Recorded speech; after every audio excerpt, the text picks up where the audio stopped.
In this episode, I will explain the Philippines flood control scandal, the contractors' alleged lawmakers' payoffs, entrenched in corruption. The government of the Philippines has been exposed in the latest controversy.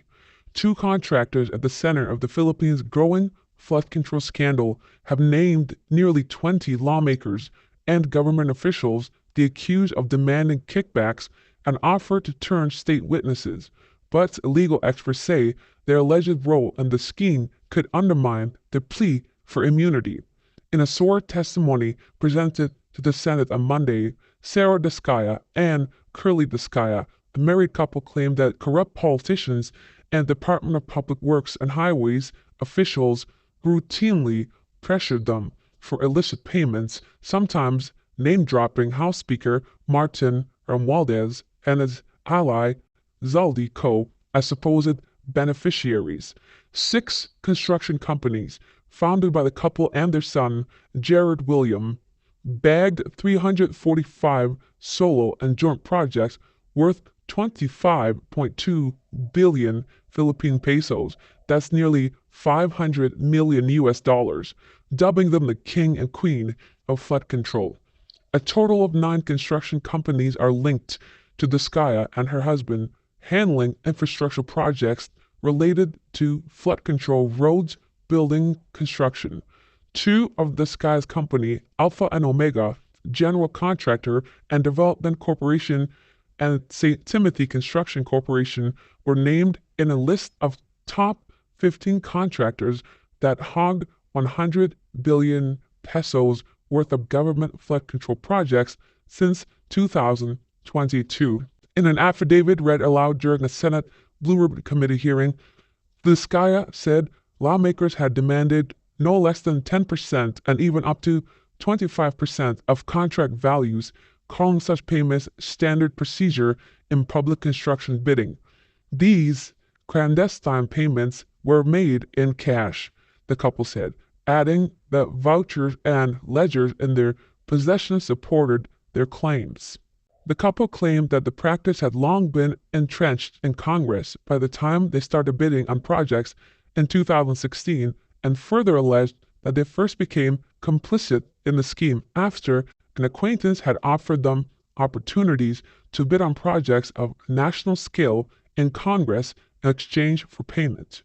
DPWH officials would typically demand a portion of the budget from the awarded contract, and it was usually collected by district engineers or any individual who would claim to represent particular officials, the couple said.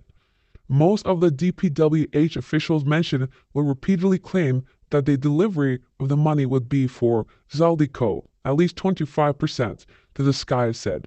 Officials would deliberately stall their projects through technical loopholes should they fail to meet their demands, from an abrupt issuance of stop orders to right-of-way issues that would suddenly crop up, the couple added. The Descaya's allegations spurred a swift wave of denials from the lawmakers named in their affidavits. Responding to claims, Romualdez said he cannot and will not allow lies and name-dropping to pass unchecked. Quote, the claim in the Descaya couple's affidavit that my name was used for commissions is false, malicious, and nothing more than name-dropping. Let me be clear, I have no involvement in permission to the kinds of activities, he said in a statement. President Communications Undersecretary Claire Castro also warned they cannot just name-drop. They need to have complete evidence, she said. State witness? The Descayas offered to testify as state witnesses amid ongoing investigations into the flood control scandal. They claimed they needed to accept the reality of bribing lawmakers to secure government contracts or risk getting delisted or completely barred from bidding on projects. Quote, we were repeatedly used by those in power. If we did not cooperate, they would continue to create problems for our projects, end quote, they claimed. Should the Descayas succeed in their bid to be discharged as state witnesses, they may see immunity from certain legal charges.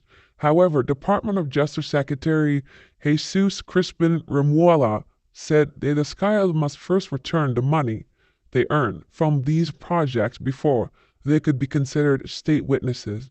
Meanwhile, analysts expressed doubt that the Skyas would qualify to become state witness. Paulo Tamaz, an assistant professor at the University of Philippines College of Law, told This Week in Asia that state witnesses would first need to have criminal charge filed against them, which the Skayas did not yet have. He also added that for an individual to be considered a state witness, they would need to be not the most guilty in the transaction, which he said might only apply to the Skayas as they topped the list of contractors that had cornered flood control projects. This situation has also caused doubt in investors and foreign support.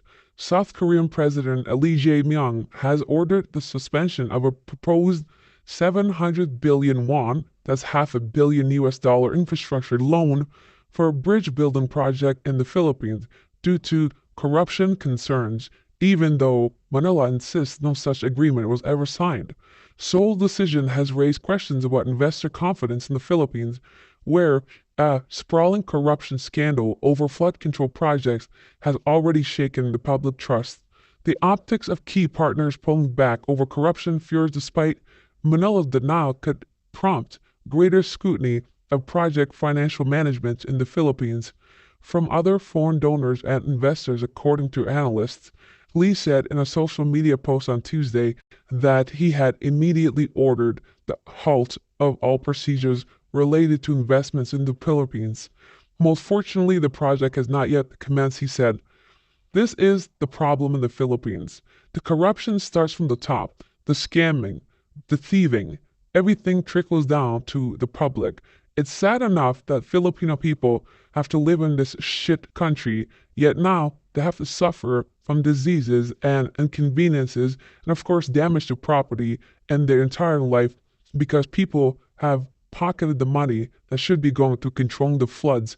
If you live in the Philippines during rainy seasons, you know exactly what I'm talking about. This is why this country could never move forward. It could never become a first world country. Nobody cares. They're all snakes and scammers and thieves. It's a problem, certainly, and this is what's going on. In short, both the government and this contractor couple took the money, the taxpayer money, that was supposed to be allocated to controlling floods and pocketed it. In some cases, the project hadn't even begun and they labeled it as complete. Most cases, they started something, but they did not finish it because they just simply bought luxury cars with the money or did whatever they wanted to. And they had full immunity because the people that were supposed to be auditing them or watching over their projects were the ones actually getting the kickbacks. So the government took the money, pocketed 25%, gave the rest to this couple, which then spent maybe half or even less on the project while living a lavish life. And that is just one couple, one situation.